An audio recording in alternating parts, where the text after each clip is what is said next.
This episode is presented by Visit Cedar City Bryan Head Tourism Bureau. Discover the art of adventure at Utah's gateway to the parks.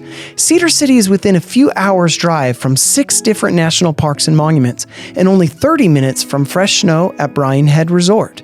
Check out visitcedarcity.com to plan your next trip. This episode is sponsored by the Cedar City Business and Innovation Center. Dedicated to supporting local businesses and entrepreneurs, it provides resources and services aimed at fostering business creation, growth, and retention. To learn more and get involved, visit innovationcenter.cc. Hello and welcome to the Explore Local podcast presented by Visit Cedar City Bryan Head in partnership with Cedar City Iron County Economic Development, produced by Dallas Smith Media, and I'm your host, David Johnson. All right, today we have Mike Mower, who is the Executive Director and Chief Instructor for SUU School of Aviation. Mike, welcome to the podcast. Hey, appreciate it. Yeah, I really wanted to have you come on to the podcast to talk about the aviation program and not only what it is today, but what it's become. Yeah. Currently with SUU Aviation, talk to me about the current state of the aviation program, different types of programs that you have within it, how many students you have, and then maybe we can take a step back and talk about the program over time. Yeah. So currently we have about 700 students and 130 full-time employees. Oh, wow. We have almost 50 aircraft, and we are the largest collegiate helicopter program in the country. So we right now we produce about 10% of all helicopter pilots for the nation. Wow, that is amazing. Yeah, it's pretty awesome. Yeah. I always throw, I didn't know you had that many students and that many staff. Yeah. That blows my mind. I always like to throw around the stat 1 in every 10 helicopter pilots in the nation are trained right here in Cedar City. Yeah, little Cedar City. Yeah. But it didn't used to be like that. No. And how long have you been with SUU? So I founded the program in 2012. That's when I first came down from Salt Lake and started working on the original associate's degree. And in 2013, we accepted our first students. We had 30 students. We had 10 instructors, 2 mechanics, and 3 helicopters. That's what we started with. And in a little over a decade, we've grown to those numbers I just referenced there. And we've got an amazing crew, great community, great area to train in. It's the best training area in the world when it comes to aviation. Yeah. And it's just been awesome. So talk to me about the diversity of your students. Like, where are they coming from? How are you recruiting? Well, actually, first, before you talk about the students, tell me about your different programs that you have. Because it's not just aviation, there's mechanic and some other things that you have. You're correct. Right? Yeah. So we have helicopters, as you know. We have airplanes or fixed wings. Mm-hmm. We have the aviation maintenance technician program, which is the mechanic. Mm-hmm. And then we also have an aviation leadership program. And there's a lot of stuff that does make us very unique nationwide, how we train and what we train in when it comes to the aviation component. And then on the maintenance side, we were the first program to launch under the new regulations, partly because we helped author them. And in 2018, President Trump in his first term signed it into law. And then before he left in 2020, amended it. Just great stuff. So when we're talking about aviation nationwide, we are very unique. Wow. So now, I guess, into my first question, talk to me about where are your students coming from? Yeah, so we're very fortunate that our student body does represent all 50 states. Wow. And we have, I believe the last count, we have 6 countries that our students are coming from. So we're truly not only a national program, but an international program as well. We recruit nationally. So our marketing and recruiting team really does reach out, nationwide. So when it comes to the rest of the university, we have by far the most diverse population. All the states are represented in our student body, and it's just amazing to see the students come in from all these different walks of life. They come here, they get the training, they get the education through the university, and then they leave and they take a little bit of SUU with them, right, where they go from there. Yeah. In fact, my historic downtown coordinator, her husband, I guess, is going to school to be a helicopter pilot at that's SUU great. Aviation. So, and they are not from here; they're from back east, and so it's been cool to kind of hear her talk about his experience and just how much they're enjoying it and enjoying being in Cedar City. Yeah. So, well, of those 700 students, and I don't know if it's an even percentage as well with your aircraft, but of your 700 students, how many are helicopter? How many are fixed wing? How many are mechanic? How many are the leadership? Yeah, so we started off generally in a very unique way. We started off with helicopters first. Mm-hmm. Most other collegiate aviation programs start off as airplanes or fixed wing first, and then add helicopters. Kind of gave you a little niche there. Yeah, it's exactly, and we're known for the helicopters, and now with the changing of the regulations, we're now known for the maintenance side as well. Fixed wing is not to be discounted. We're very good at that. It's just fixed wing training organizations have been around since the Wright brothers. Right. Helicopters is a different story. Right. So, the progress of the aviation program and where it's going and how we've become known for what we do, it's a reflection of the innovation that the staff has brought, I guess the allowance of the university to say, hey, look, you guys know aviation, you go do it. And they've really cleared some barriers for us from an academic standpoint. And that's awesome. It's just been great. So you've mentioned you've kind of alluded to the regulation a couple times.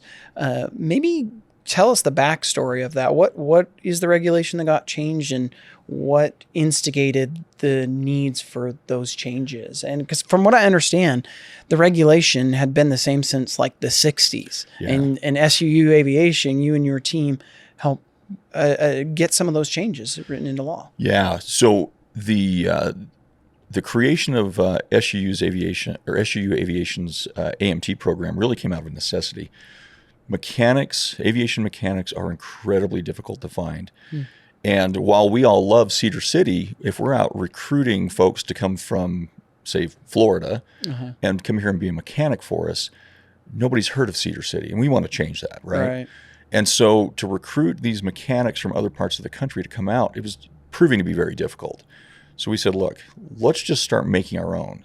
And so we went down the path of let's get a degree going where we can not only train future mechanics, but we can get rid of this need that we have by hiring essentially maintenance personnel that we created. Right.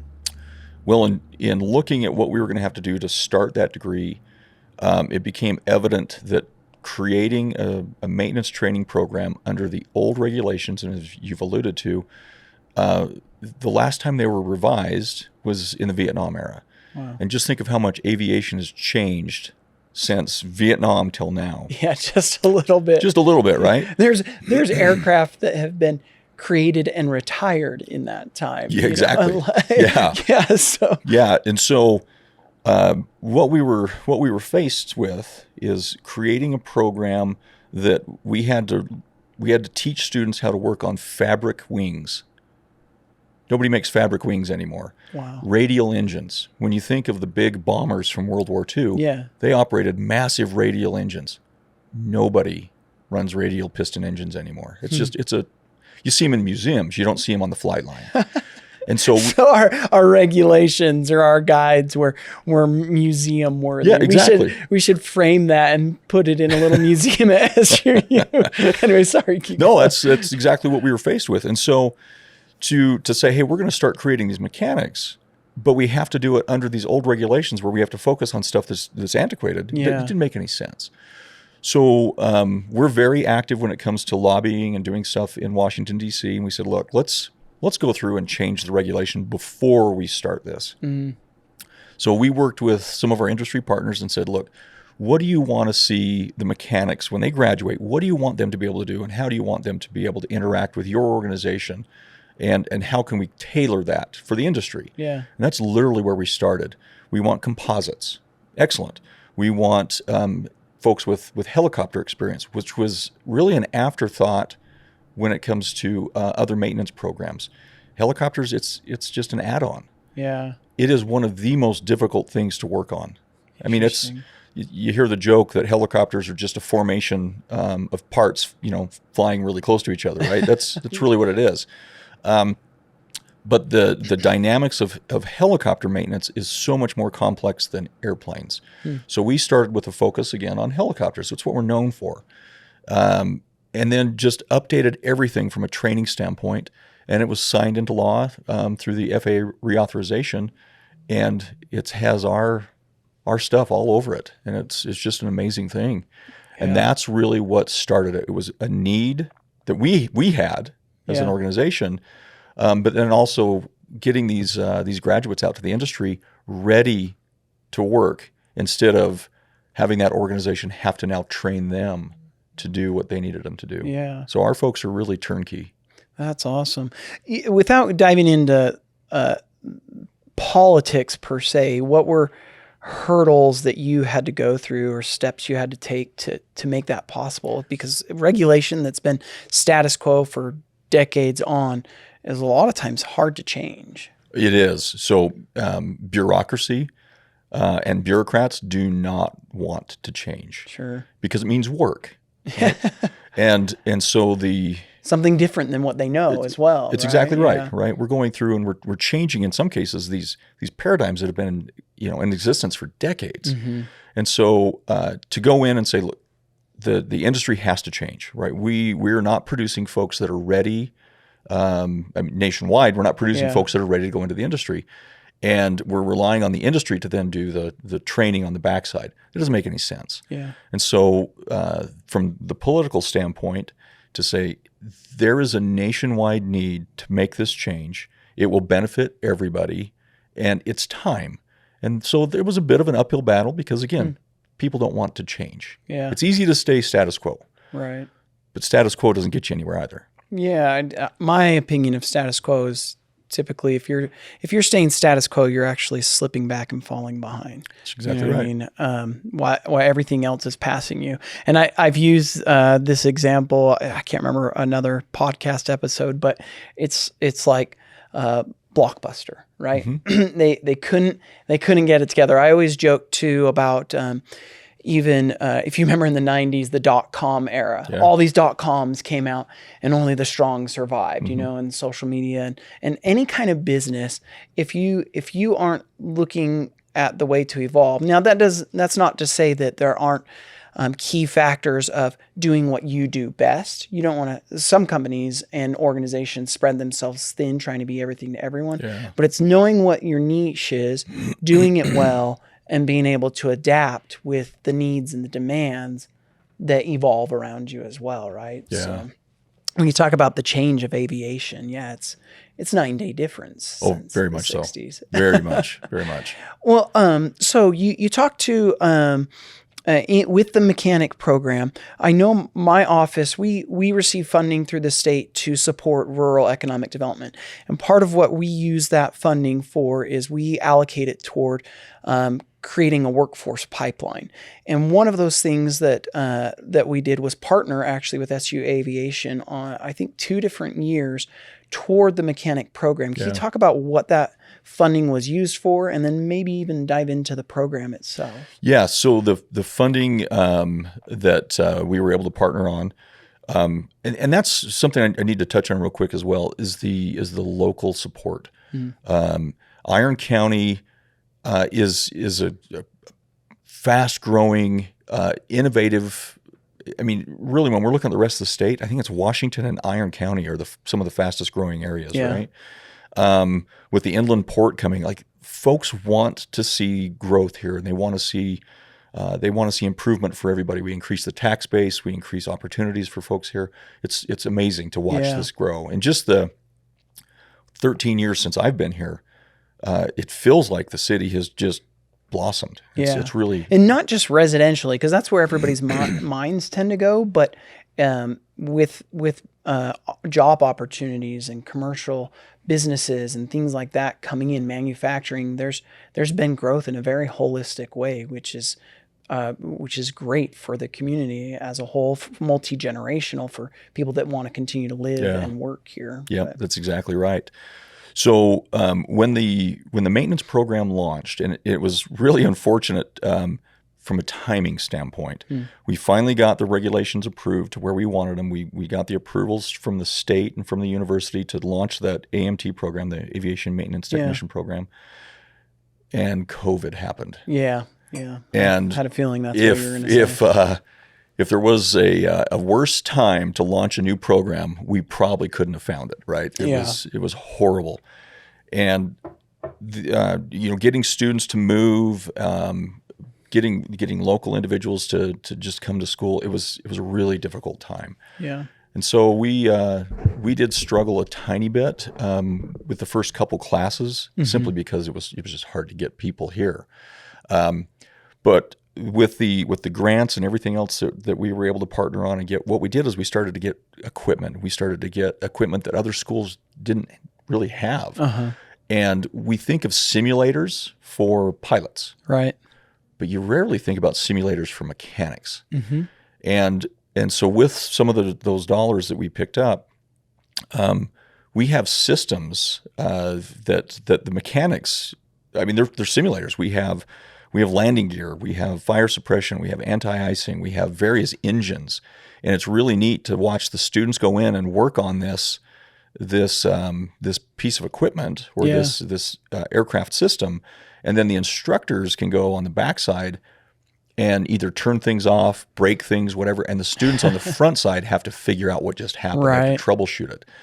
And those are the types of things that really moved us forward. And it was those dollars from those grants that we partnered on that really, from a regulatory standpoint, we had the ability to do it. But now from a physical equipment standpoint, we had the ability to implement. And that was really important for us. Interesting. You're making me think, when I was over at Southwest Tech, they have their auto mechanic program. And one of the things that really stood out to me that they said is working on an engine is not like a doctor trying to figure out, well, you have this pain here, this may be wrong. They said, the stereotypical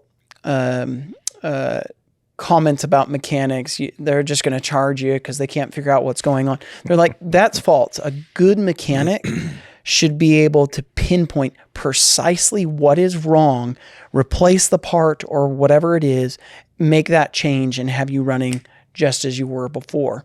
And they said it's not guesswork with mechanics. Mechanics should be able to really pinpoint. Do you find that's the case really in your program as well, and these simulators help with that? Yeah. So the automobile mechanics, and they get a bad rap. They really do try. That's what Southwest Tech was saying. Yeah. They really do try to figure stuff out. But sometimes it's difficult to get the symptoms from, hey, my truck's making noise. Yeah, right. Okay, can you give me a more detailed answer on that? It's making noise when I start it, right? Okay, well, you narrowed it down a little bit, but it's still not very definitive.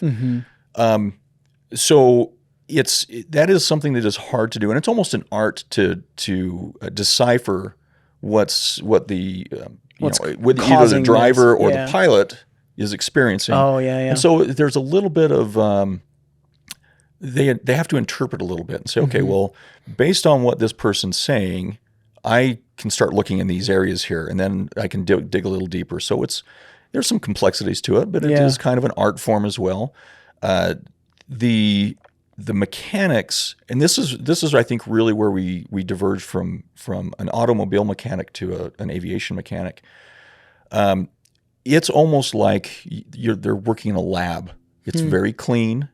It's very heavily regulated because if your car breaks down on the side of the road after a mechanic did it, well, you're stranded. Yeah. If the airplane or helicopter breaks down after the mechanic did something, you're probably thousands of feet in the air, and it's going to be exciting. Yeah, and it's going to be all over the news. Yeah, it's all over the news, right? Nobody wants any of that stuff. So there's a higher level of detail. There's substantially more training that's involved. There's certifications that come along with it where folks have to actually demonstrate the knowledge. But it's clean. Yeah. And I've always found that very interesting. You walk into an automobile place, and it's just oil and there's stuff like this. not so on the aviation side. You could almost eat off the floor in some cases. And when the mechanics are finished and they go through and they have these checklists that they follow to make sure that the aircraft are airworthy to go out, it's just a really neat and interesting thing to watch, the level of professionalism that goes into the maintenance side. And it's something that I don't think enough people see as a career. Yeah, right. And it's a great career. You can work anywhere. If you want to travel, become a mechanic. And if you're looking for a high-paying job, become a mechanic. Yeah. Mechanics, after a few years, are almost making as much as the pilots. Wow, that's It's great. crazy. Actually, you've made me think of a few different things. I had a boss years ago that said, not talking necessarily about mechanics, but he was a city manager, and he would say, a good plumber can make just as much money as a good city manager through their skill. Meaning, there's the traditional route of academia, and then there's some non-traditional that people don't necessarily think about. My stepmom, her late husband's father was a fixed wing mechanic for I can't remember which, if it was United or American, but did that his whole career, and they did very well. One of my buddies, when this was probably almost 20 years ago, it was the first I'd ever heard of even the job of being an aircraft mechanic, but that's what he did. It was his own business, and people would pay him to come figure out what's going on, diagnose, repair, and he made really good money doing that. And that was my first introduction to that. And I remember thinking back then, I didn't even know that was a thing, that could be a job, right? And so it's been fascinating to me to see SUU Aviation, in my perspective, take that to the next level, not only with some of the regulatory things and stuff like that, but almost taking it to the next level with people even knowing that that's an opportunity that you can work in and get a degree in and be very expert in. Yeah. It's interesting. I haven't come and watched any of the simulations, but I'm just having these visuals in my mind with the instructors, trying to create little problems that they're trying to sort and figure out. Now, I'm assuming they work on this simulators, and then does that then take the next step to they graduate to go work on the actual aircraft? How does that work? Yeah, so it's all done at more or less at the same time, right? Okay. There are some stepping stones that folks have to get into. The basics, right? They've got to get the terminology down. They've got to do these things, right? There's a progression to it. But from we're going to work on engines today. Cool. We're going to go out and we're going to start tearing this engine off of this aircraft, or we're going to work on the electrical system for the engine, and so they'll do that, and then they'll move over maybe later in the week to take care of a simulator. Hey, we did the practical. Now let's go troubleshoot, and we're going to troubleshoot on the sim in ways that we just can't do on the actual engine. Yeah, that right? you can't create on the engine. Correct. Yeah. So everything's it's not necessarily linear, but it's all like the maintenance folks on the AMT side. It's an amazing group of people. I've been very fortunate. I'm an Air Force guy, and this is probably the best group I've ever worked with. We have 130 folks that are dedicated to not only perfecting their craft, but also ensuring that we're turning out the very best students that we can. And on the maintenance side, innovation. Where are we going in the next 30 years? Because we're not going to do the whole Vietnam era rewrite of regulations again. We're trying to look ahead and say, what's the next step? And then how do we stay on top of it? And how do we prepare our graduates to be the leaders when these next innovations or these next advances come out? so that we're not going to play catch up. You know, that's a great segue into diving into some of the other things. So I would love you. Obviously, you have the fixed wing and the helicopter, but you also mentioned aviation leadership. Yeah. What does that entail? Yeah. So we again, working with our partners, and this is both on the airplane, the helicopter, and even on the maintenance side. It's what do you need? What do you need from a graduate? Well, we need folks to be able to fly. Okay, that's easy enough. We need folks to be able to turn wrenches or work on the aircraft. Cool. Then what? We need folks that can lead the organization, that can manage, and that's when we came up with we need a leadership degree, right? So we highly encourage every one of our students to move on, and it's a bachelor's degree, and if they finish their wing type emphasis, whether it's fixed or rotor. Let's continue on. Let's go into this leadership side of things, because from a pilot standpoint, your time is limited. You can fly until you cannot get your FAA medical anymore. And the hard part about the medical is you never know when it's going to happen. Yeah, right. As you get older, blood pressure medications, sight starts to go away, right? All of these different things that you have to maintain. And you have to show that you're still capable at your annual exam with the FAA. But at some point, we're human, our bodies are slowly falling apart.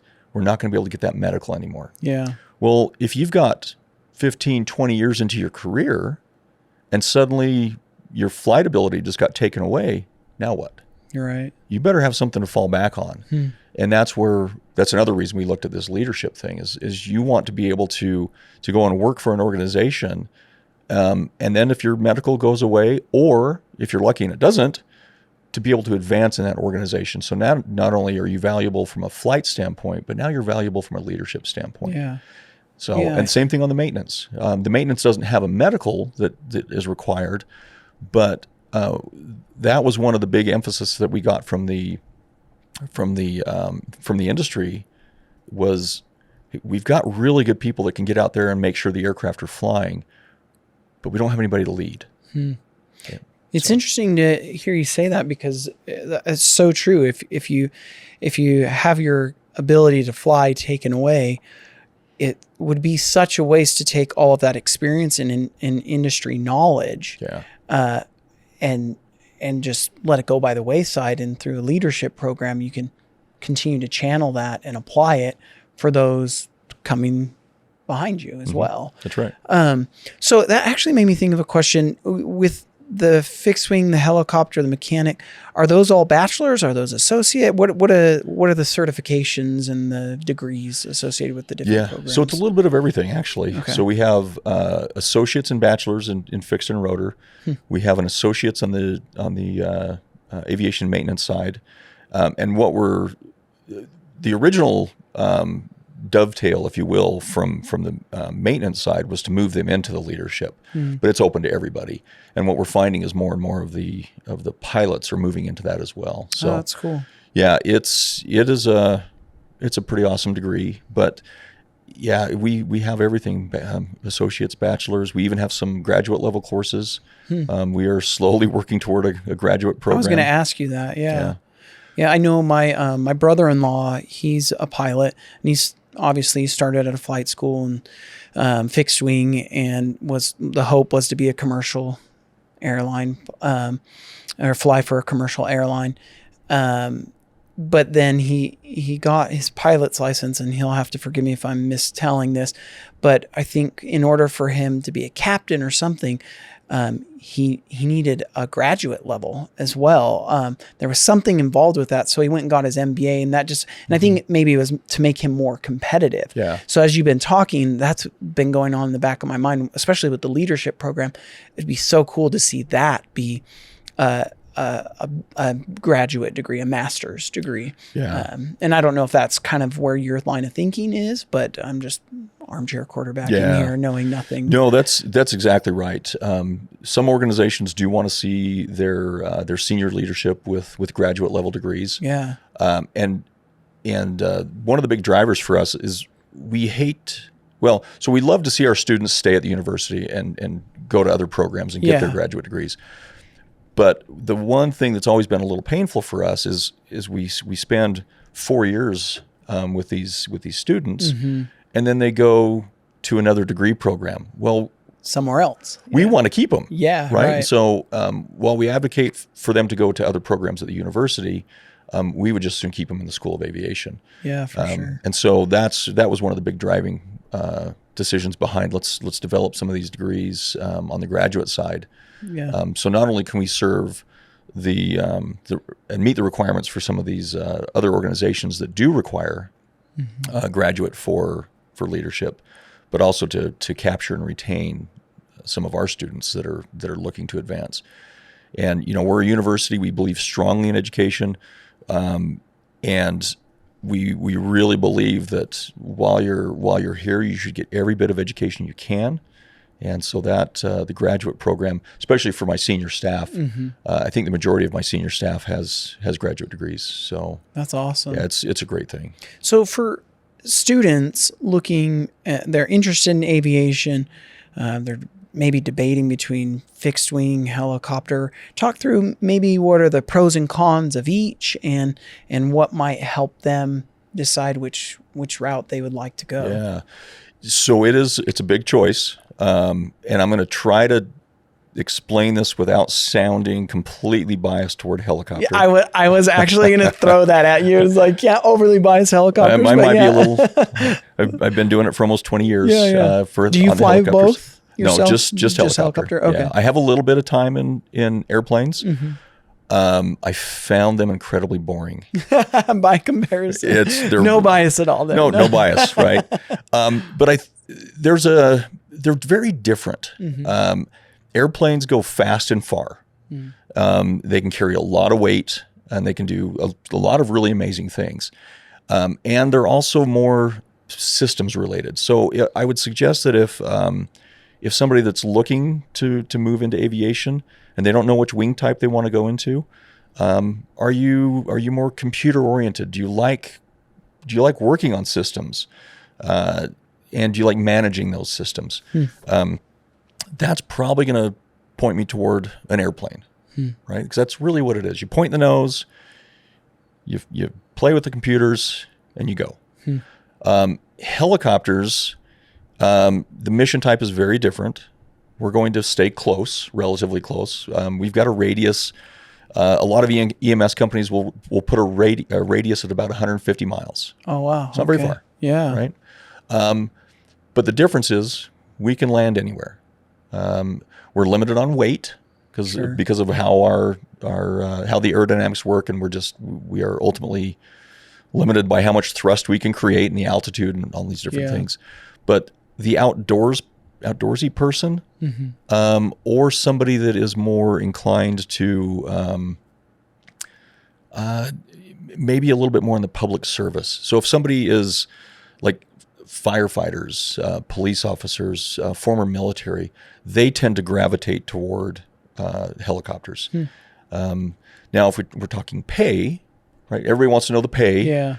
Airplanes ultimately will top out higher than helicopters. There's a bigger demand in industry. Everybody for flies, that, right? It's hard to find somebody that hasn't been on an airplane. It's pretty rare to find somebody that's been on a helicopter. And it's just the airplanes are pervasive through our society globally. Yeah. And if we're going to talk global, you're only getting there by an airplane. Right. You can go from one side of the country to the other in 4 to 5 hours. I've flown several times from East Coast to West Coast. That's 4 or 5 days in a helicopter. Wow. And it's horrible. Yeah. About the time you go through that first tank of gas, you want to be done. Yeah. And so I'm tired of sitting here. We're just slow. Yeah. So the airplane side, you're looking at 6 figures plus easily. And then if you end up in some of the legacy carriers or some of the major cargo carriers, by the time you put on captain, 10 so years down the road, you're probably high hundreds, maybe even into the 200s or more. Yeah. Helicopters, you'll top out around 100, 150. But it's what's the mission? What do you want to do? Yeah, what do you want out of life Yeah. holistically, right? Yeah. It's interesting too because before COVID actually, obviously it had negative effects, but there were some positive things that came out of it. So when COVID hit, a lot of major airlines took their funding and retired all their pilots. And then, whoops. Yeah, whoops. And then when COVID relented, there was this huge demand. And so airlines were stealing pilots from everywhere. And They still are. Yeah, they still are. Yeah. So there's been this big captain shortage. And one of the tactics to steal pilots away was huge increase on what pilots were starting at. And so it's been interesting to see that jump for what, captains used to make. Now, some of those starting are because they're trying to appeal. And I don't know all the exact numbers, but I know there was this huge jump that has really impacted. And yeah, there's still this shortage for commercial airline captains, so to speak. Yeah. But, I don't know if you have thoughts on that and as a whole. For sure. Yeah. The hard part for us as a training organization is we're at the bottom of the barrel when it comes to what the industry sees as priorities. But the interesting thing about being viewed that way from an industry standpoint is we're also the start. And so you get the legacy carriers, Delta, United, all these big organizations, and they can afford to outcompete the next level, which is, some of the regional or maybe some of the smaller airlines. And so when these legacy carriers run into a captain shortage, well, what they're going to do is they're going to go down to the next level and start to poach people. Right, exactly. Hey, we can pay you $50,000 more than you're making. Right. Ah, cool. I'm going to go there. Easy. Right. Yeah. Well, now that second tier says, we're short. Yeah. What are we going to do? Okay, we're going to go down to the tour organizations. We're going to go to the small charter. We're going to go to the little cargo folks. And we can pay more than what they're currently making. So we're going to come down and offer them, we're going to give you $20,000 more than you're currently making. Cool, let's go. Well, now that tier says, what are we going to do? We're going to go to the instructors. Yeah. And we're going to go and offer them that shiny penny and start to pull from the instructors. Well, what's happened is the legacy carriers have moved on down the line, and now they're cutting the instructors just because everybody has to keep going. Well, they're impacting our ability to make more pilots, which in 5 to 10 years would have solved. Well, I shouldn't say solved because we won't solve it. But it's really interesting how this almost cannibalism from the top will ultimately keep that cannibalism going because they're taking away our ability to train pilots. Yeah, it makes me think, and I don't know if I'm recalling this phrase right, but just like cutting off your own feet kind of a thing, you know, which is interesting. But, it also makes me think, kind of getting back to what you were saying about helicopter pilots is there's so much focus on what the high demand is that a lot of times these niche demands are overlooked and there's greater opportunity kind of in those niche demands.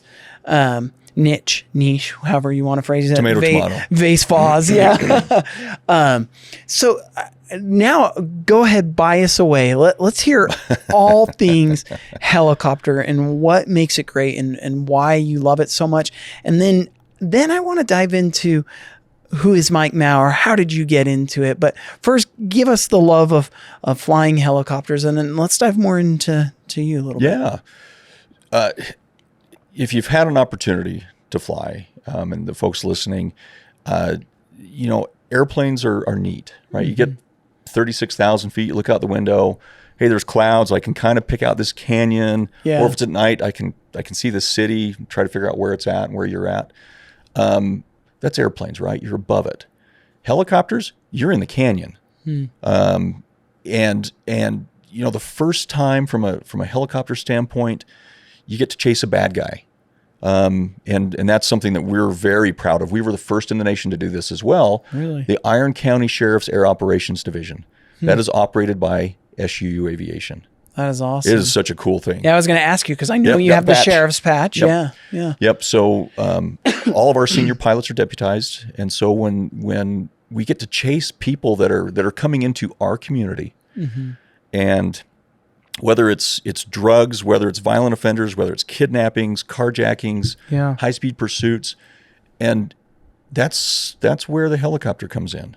An airplane's not going to do that. Helicopter, on the other hand, I had the opportunity to chase somebody out at Newcastle Reservoir a couple of years back, who was stealing a lot of things from some of these pump houses, and they've been trying to catch him, and I got to literally chase this person in their cars. They were trying to get away, and I remember he went down the face of the dam, which was amazing. Wow! And as he came across the top, he had a deputy chasing him behind in their truck, and I was sitting halfway up the dam in a hover, and I remember him coming over the top of the dam, and he looked right at me as I'm 50 feet above him. Yeah, and his face went from one of "I'm going to get away" to "Uh-oh, yeah, I've been caught. Yeah, I can't get away from the helicopter." Yeah, and we ended up catching him, and it was just great. But that is cool when you get to do stuff like that. Yeah. Or we see a lot of stuff during the summer based on where we're at, right? We're right in the center of the Big Five, all the national parks, right? And the university to the University of the Parks. So we get a lot of tourists that come here. Well, if you're not familiar with the area, not familiar with our altitude, the fact that it gets really hot, and you go hiking or backpacking or camping and you're not prepared, you're going to run into some problems. Yeah. And so we've been instrumental in getting out there and rescuing people, dropping off supplies, doing stuff like that. And that's really where that helicopter mission really really separates from airplane. Yeah. We're in the canyon, we're down with people, we're picking up people, we're helping. Yeah. And it's just amazing. I'm sure some people listening are like, hey, I've watched Top Gun Maverick and Tom Cruise is in the canyon. But It's true. No, but that is a movie, and B, not typical of fixed wing. But it's very typical of helicopters. I mean, when you're talking about a rescue out of, a hiker, you always see them airlifted out. They're not being airlifted by a plane. They're being airlifted by a helicopter. Yeah. What is, I mean, you call a plane a fixed wing. Is there some sort of fancy technical name you guys use for helicopters, or you just say helicopter? It's rotor wing. Yeah, rotor wing. Rotor wing. Oh, okay. Yeah. All right.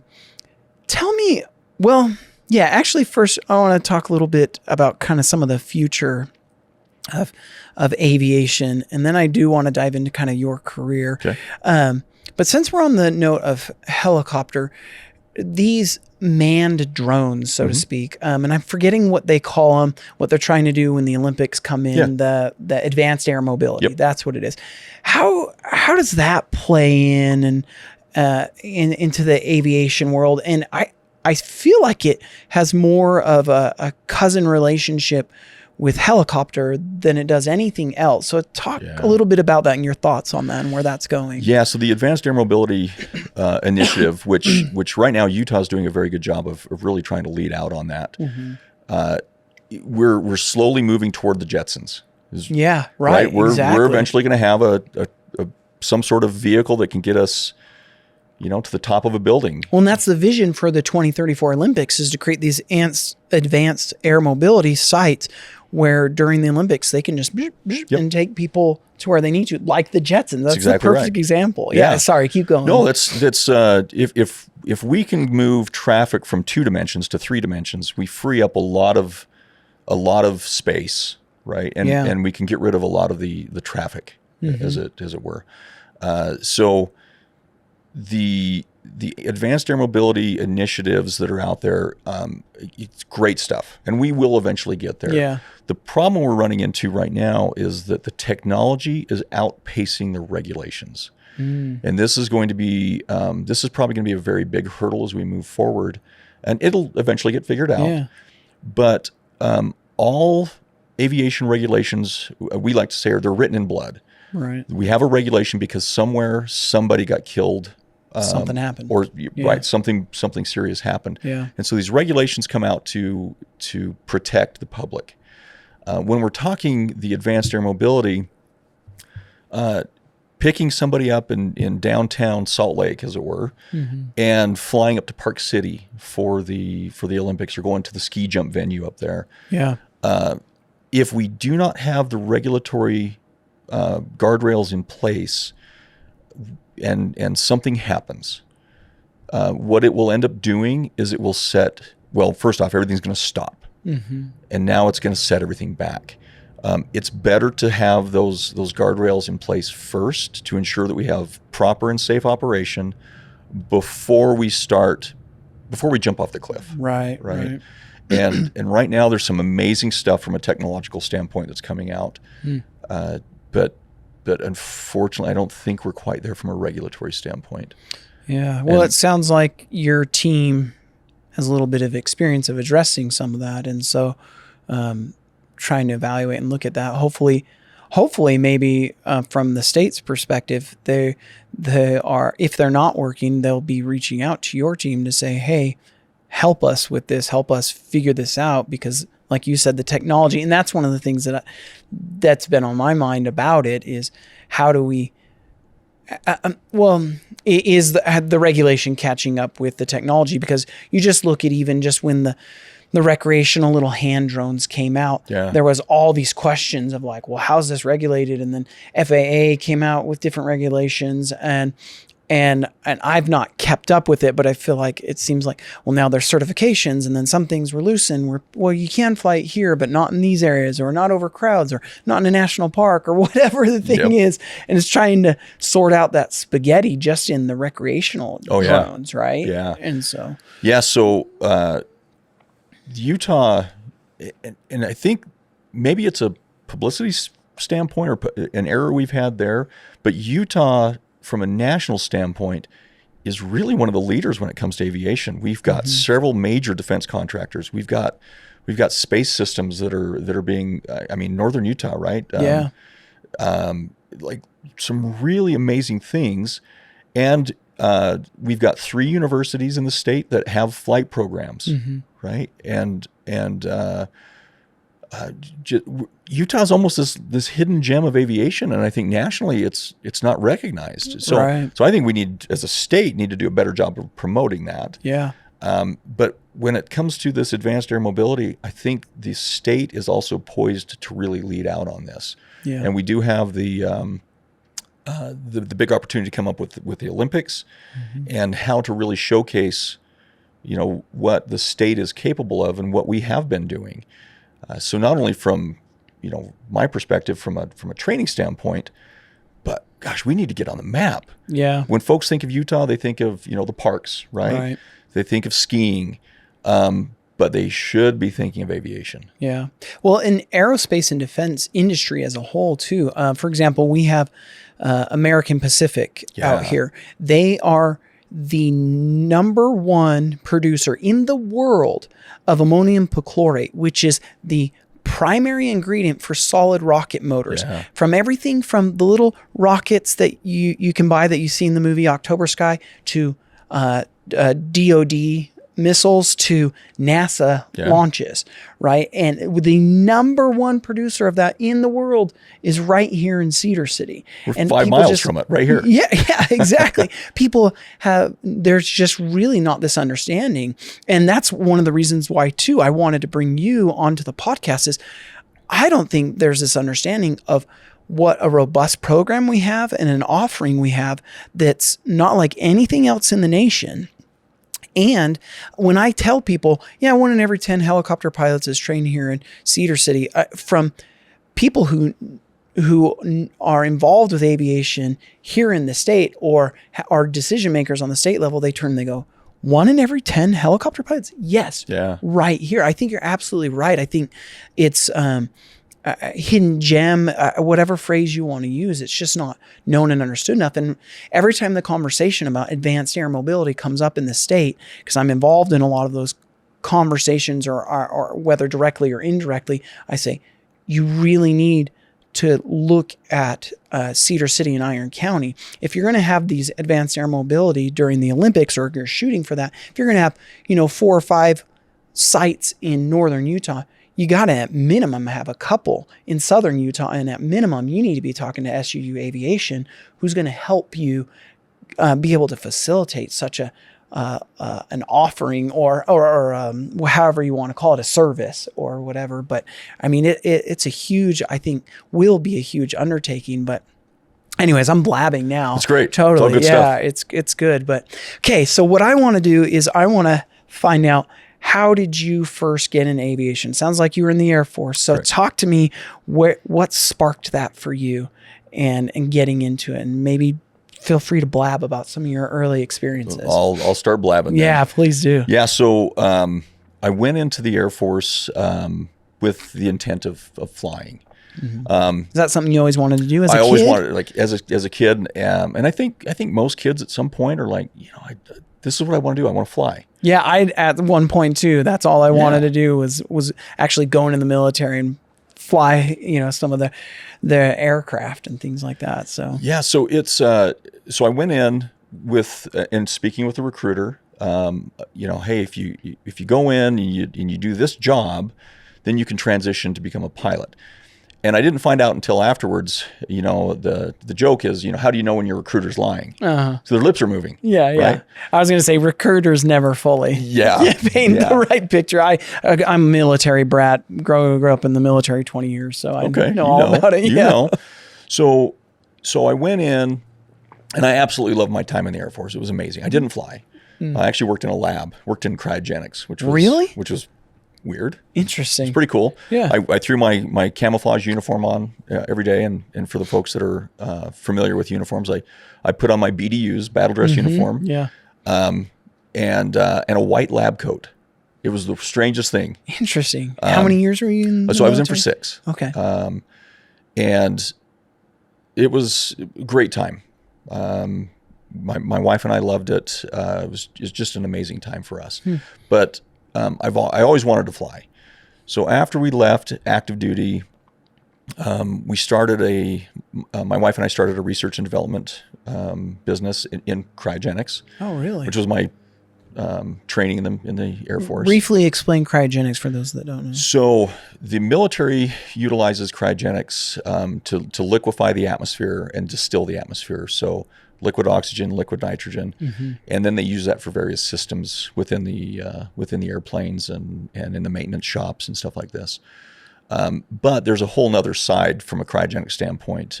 My emphasis as a civilian was in metallurgy and changing structures of metals based on some of the things that you can do from a cryogenic standpoint, getting the metals really cold. So it's heat treating. Oh, interesting. So I went down that for a while. Then the economy tanked in the early 2000s. And I remember having the conversation with my wife that, the economy's it's not the time and the place to be doing research. While it's really cool stuff, maybe at some point in the future we can get back into it, but it's not happening right now.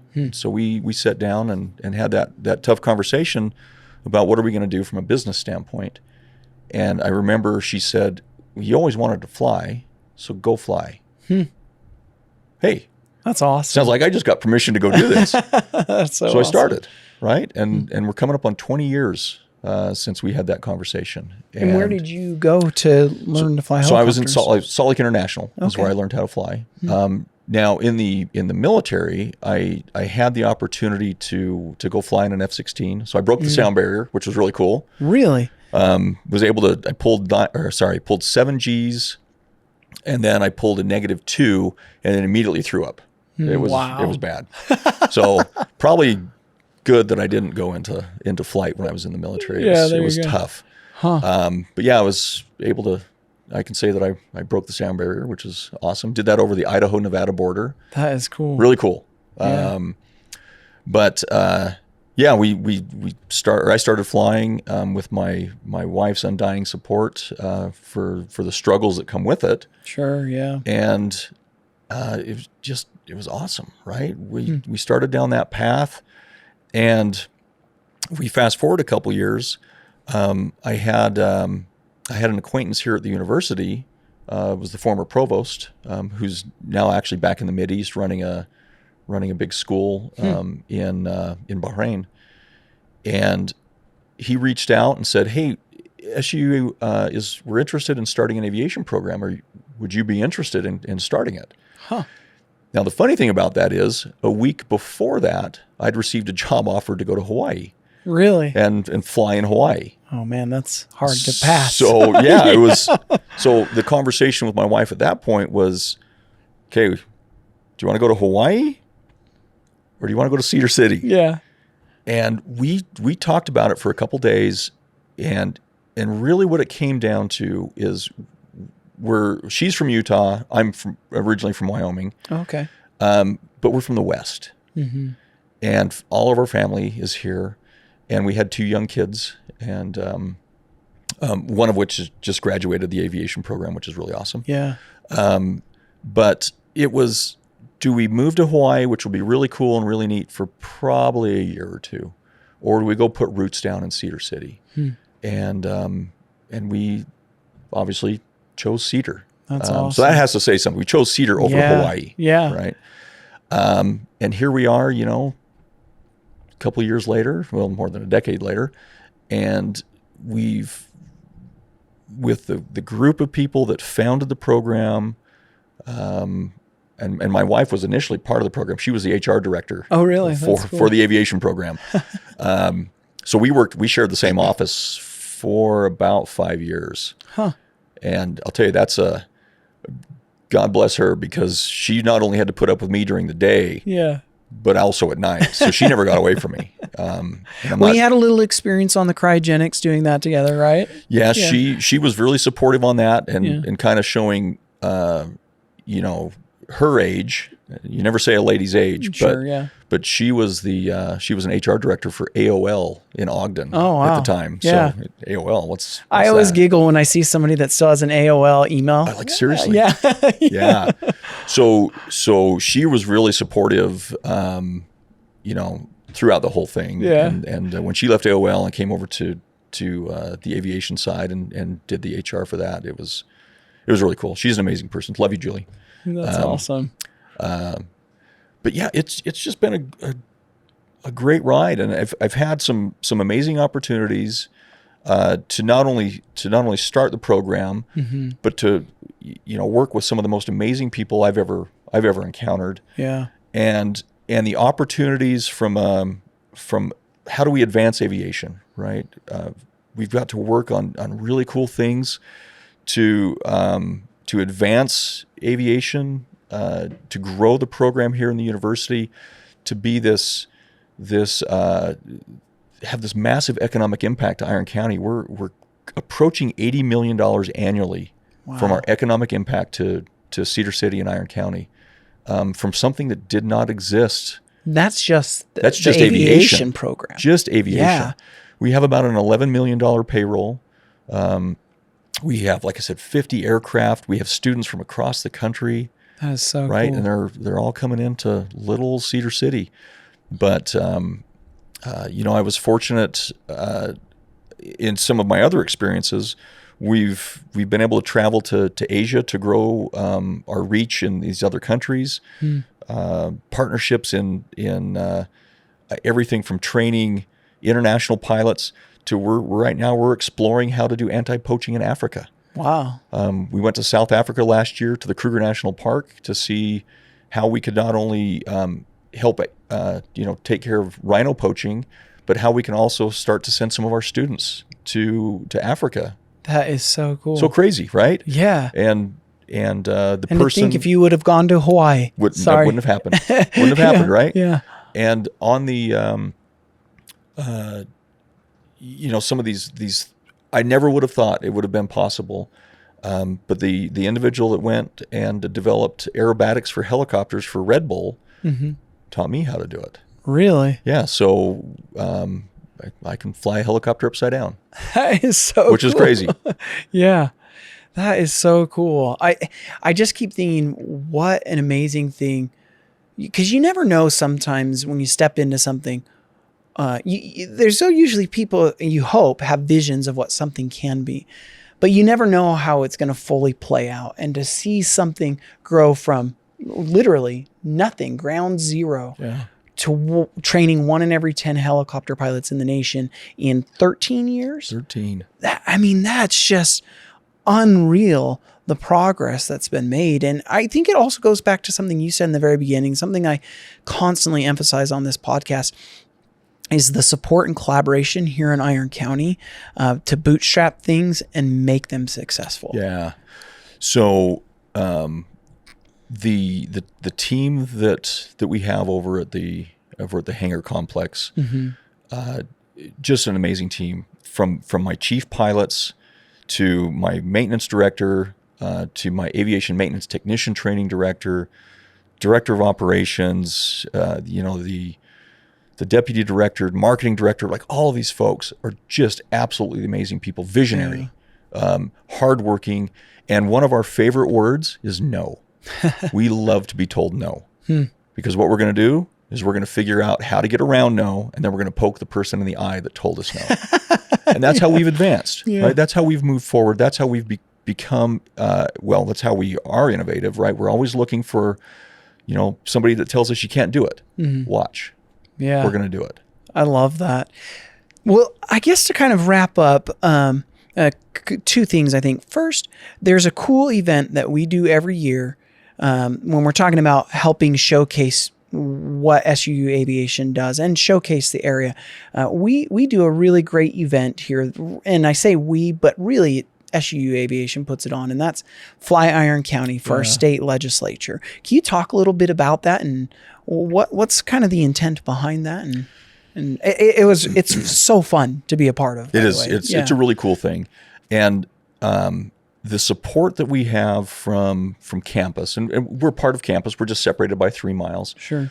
But the support and vision that comes from President Mindy Benson to our provost Shauna Mendini to just really everybody on campus. Ken Hall, amazing individual, and we have the opportunity once a year to bring down our elected officials.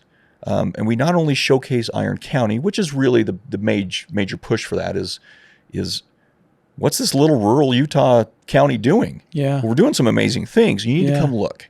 Beyond what you realize. Oh, far beyond what folks realize. And so we get these elected officials down here, and not only do we get to showcase everything Iron County, right? The inland port, American Pacific, tourism, all of these things. Yeah.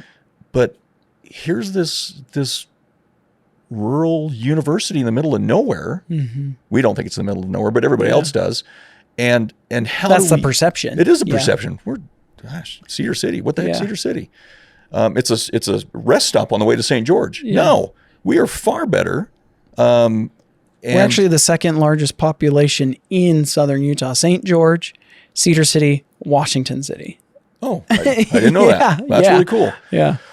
But to have this collaboration amongst not only the university but all these different organizations to really show off to these officials down here, and I'll tell you, we as a School of Aviation would not be where we're at without the support and really the belief that the university administration has in us, and it's never forgotten that we are here because of them. Yeah, I had a boss a long time ago say, "People don't leave jobs; they leave people." Yeah, and what he was getting at was actually the reverse: is people stay because of the people they work with, the support that they have, and the environment that they're in. And really, I find that my wife and I talk all the time, like, we just can't even believe we had the opportunity to come here. And we joke that because we've moved a lot in my career, and we joke that this is where we just want to roll over in our graves one day. We're like, we're here to stay. And I love that. And I think what you're saying just really touches on that collaboration and that support. And it's funny because as a county, Iron County, we're still very your traditional rural, but Cedar City is what I term as a transitioning rural. Where we're growing, you talked about some of that growth and the opportunity. And I think industry of a variety of industries starting to see the opportunities that are here. In Utah, they perceive us, it's northern Utah as a pass through or kind of in the middle of nowhere. But the truth is, we are one day's trucking from almost every major Western market in the Western United States. We have greater accessibility than some of our northern Utah sister cities up there. And so just the opportunity that's here, and SUU Aviation is one of those things that I think just shines, but people aren't looking in our direction to see what it's accomplishing and what you guys are doing. And that's why I've been chomping at the bit thinking I've got to get Mike on the podcast to really talk about this, because I think there's not only so much growth and opportunity that's been capitalized on, but I think just chatting with you today, but even before today, I think there's so much more opportunity down the pipeline in the future for SUU Aviation and what you're accomplishing.